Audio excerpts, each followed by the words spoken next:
Gero eta ingurune digitalizatuagoan bizi gara. Teknologiak gure egunerokotasunaren parte dira, eta lan egiteko, komunikatzeko eta gure zereginak antolatzeko modua aldatu dute.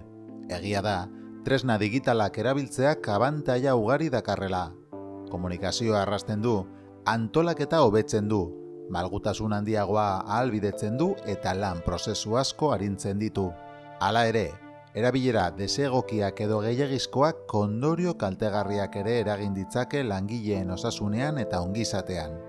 Horregatik, garrantzitsua da teknologiak erabiltzeak dakartzan arrisku psikosozialak identifikatzea eta prebentzio neurri egokiak hartzea.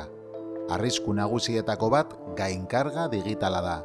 Gaur egun, langile askok etengabe jasotzen dituzte mezu elektronikoak, deiak, mezuak, jakinarazpenak. Informazioaren etengabeko esposizio horrek buruko nekea, kontzentrazio zailtasuna, saturazio sentsazioa eta estresa areagotu ditzake. Gainera, etenaldi jarraituek arreta mantentzea zailtzen dute eta eragina dute errendimenduan eta ongizate emozionalean. Beste arrisku garrantzitsu bat hiperkonektibitatea da. Teknologia berriek beti eskuragarri egon behar izatearen sentsazioa sor dezakete. Lan ordutegitik kanpoko mezuak erantzutea, etengabe mezuak berrikustea edo atsedenaldietan komunikazioei erantzutea. Egoera horrek deskonexio digitala zailtzen du eta zuzeneko eragina izan dezake atsedenaldian, kontziliazioan eta osasun mentalean. Gogoratu, atseden denbora funtsezkoa dela langileen errekuperazio fisiko eta psikologikorako.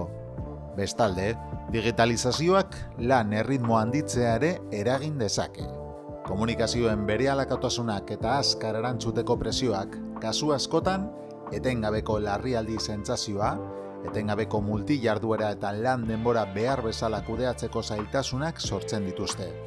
Horrek guztiak antsietatea, tentsioa eta katzak eragin ditzake. Gainera, gailu digitalak eta telelana erabiltzeak zaildu egin dezake lan bizitza eta bizitza pertsonala bereiztea. Batzuetan, lana lanalditik harago luzatzen da, ordutegitik kanpoko mezuak berrikusten dira, etxetik mezuak erantzuten dira. Muga argirik ez izateak neke metatua, atseden hartzeko zailtasuna, suminkortasuna eta higadura emozionala eragin ditzake. Horregatik, garrantzitsua da teknologiak erabiltzearekin lotutako arrisku psikosozialak daudela adieraz dezaketen seinale batzuk identifikatzea. Etengabeko nekea, deskonektatzeko zailtasuna, lo egiteko arazoak, suminkortasuna, estutasun sentsazioa, kontzentrazio falta, motivazioa galtzea. Hiperkonektibitateari dagokionez, funtsezkoa da antolamendu neurriak eta ohitura osasungarriak ezartzea, lan bizitzaren eta bizitza pertsonalaren arteko oreka bermatzeko. Horretarako, enpresek prebentzio kultura bat sustatu behar dute, atsedenaldiak errespetatuko dituena eta lanalditik kanpoko komunikazioak mugatuko dituena.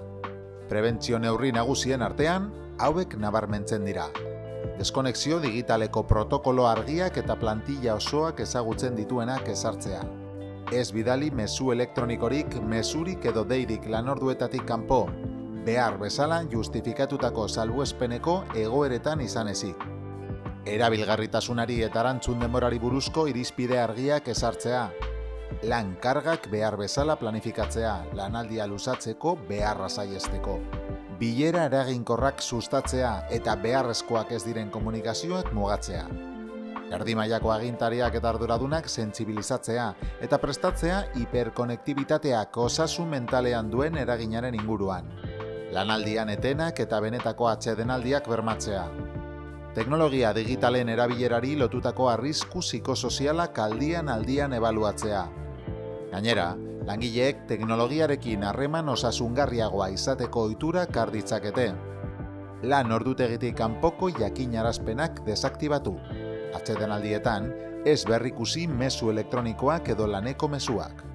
Lan denboraren eta denbora pertsonalaren arteko muga argiak ezartzea.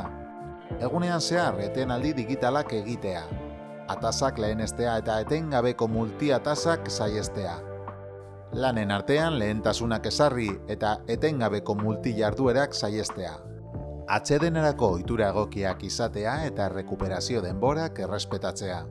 Deskonexio digitala ez da soilik legezko betebehar bat, baizik eta langileen osasun fisikoa eta mentala babesteko funtsezko neurri bat.